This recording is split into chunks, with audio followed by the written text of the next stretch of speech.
तीन बार मंत्रिमंडल का विस्तार किया, तो क्या सुजानपुर की जनता जो बचा कुछा झूठा पुरूठा है उसको खाने के लिए जो भी होगा अच्छा होगा। लेकिन आदमी फिर भी 2 वक्त की जगह 3 वक्त की जगह 2 या 1 वाली रोटी खाते को गुजारा कर लेता है।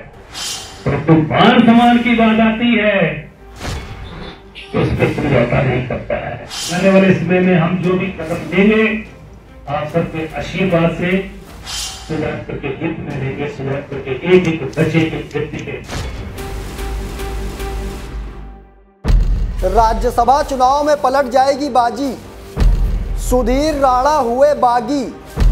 अब आत्मसम्मान पर आई बात, कितने छोड़ेंगे कांग्रेस का हाथ। नमस्कार दोस्तों, आप देख रहे हैं समाचार फर्स्ट टू द पॉइंट। मैं हूं आपके साथ बालकृष्ण। क्या राज्यसभा चुनाव में भाजपा बाजी पलट देगी? क्या कांग्रेस के कुछ विधायक क्रॉस वोटिंग कर सुक्खू सरकार को झटका देने वाले हैं? क्या भाजपा उम्मीदवार हर्ष महाजन कांग्रेस के नाराज विधायकों को अपने पाले में करने में कामयाब हो जाएंगे? अगर ऐसा हो गया तो समझो कि लोकसभा चुनाव से पहले ही भाजपा को हिमाचल प्रदेश में और मजबूती मिल जाएगी। ये तमाम संकेत इसलिए क्योंकि कांग्रेस पार्टी का हाथ और कांग्रेस का साथ दोनों ही छोड़ने के लिए सुधीर शर्मा और राजेंद्र राणा तैयार बैठे हैं। अब बस सही मौके की तलाश है। 27 फरवरी को राज्यसभा के लिए वोटिंग होनी है। इससे पहले ही सुधीर शर्मा और राजेंद्र राणा दोनों ही नेताओं ने बागी तेवर दिखा दिए हैं। दोनों ही नेता अब आत्मसम्मान की बात कहते दिख रहे हैं। जहां एक और राजेंद्र राणा ने सुजानपुर में मंत्री पद को लेकर अपनी टीज निकाली, तो वहीं दूसरी ओर सुधीर शर्मा ने एक बार फिर अपने फेसबुक पोस्ट से हलचल मचा दी है। इससे पहले भी सुधीर शर्मा मीडिया के सामने साफ कर चुके हैं कि वो अब मंत्री पद नहीं लेंगे। उन्होंने कहा था कि भूख लगने के वक्त ही खाना दिया जाता है, जब भूख नहीं हो तो खाने का क्या फ़ायदा। और अब राज्यसभा चुनाव से एक दिन पहले ही सुधीर शर्मा ने फेसबुक पोस्ट कर आत्मसम्मान की बात लिख दी है। वहीं दूसरी ओर अगर कांग्रेस विधायक राजेंद्र राणा की बात की जाए तो सुजानपुर की जनता के सामने उन्होंने कई बड़ी बड़ी बातें कह दी हैं। आप खुद सुनिए। आपने 3 बार मंत्रिमंडल का विस्तार किया, तो कह रहे भी आपको मंत्री बना देते मालिक।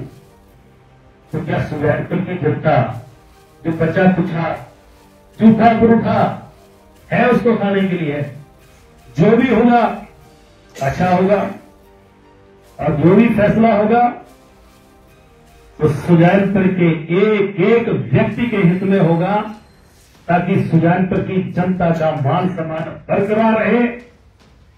लेकिन आदमी फिर भी 2 वक्त की जगह 3 वक्त की जगह 2 या 1 वाली रोटी खाते को गुजारा कर लेता है। परंतु मान सम्मान की बात आती है तो उस पर समझौता नहीं करता है जो आदमी। मैं आपको इस बात का भरोसा दिलाता हूं कि आने वाले समय में हम जो भी कदम लेंगे आप सबके आशीर्वाद से सुजानपुर के हित में लेंगे, सुजानपुर के एक एक बच्चे के व्यक्ति के। अब सवाल यह है कि क्या लोकसभा चुनाव से पहले सुधीर और राणा भाजपा ज्वाइन कर लेंगे? आपको क्या लगता है कि राज्यसभा चुनाव में सुधीर और राणा अपनी ही पार्टी के उम्मीदवार के खिलाफ क्रॉस वोटिंग करेंगे? और अगर क्रॉस वोटिंग करेंगे तो उनके साथ और कितने विधायक क्रॉस वोटिंग खुलकर करेंगे? ये भी एक बड़ा सवाल है। अब देखने वाली बात यह होगी कि इन बागी तेवरों का राज्यसभा चुनाव में कितना असर होता है। फिलहाल मुझे दीजिए इजाज़त, फिर मिलेंगे एक और स्पेशल रिपोर्ट लेकर। लेकिन दोस्तों, कमेंट बॉक्स में आप अपनी राय देना ना भूलिएगा, क्योंकि आपकी राय हमारे लिए बेहद महत्वपूर्ण है। धन्यवाद।